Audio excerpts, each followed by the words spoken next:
വരിക്കച്ചക്കയാണ് കേട്ടോ. ചക്ക വെള്ളം ഒഴിച്ച് അടപ്പേ വെക്കുവാണ്. ചക്കയ്ക്ക് അരയ്ക്കാനുള്ള സാധനങ്ങളാണിത്.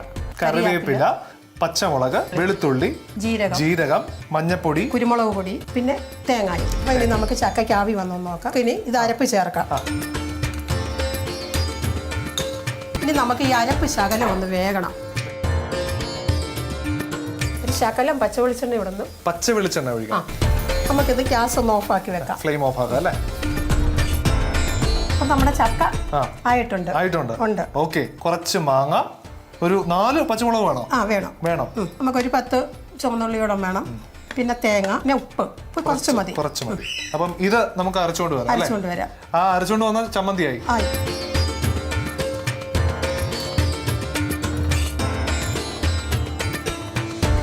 മാങ്ങയുടെ ടേസ്റ്റ് നല്ല ഭംഗിയായിട്ട് അറിയാനുണ്ട്. അതുപോലെ തന്നെ ചക്ക കിടിലനായിട്ടുണ്ട്.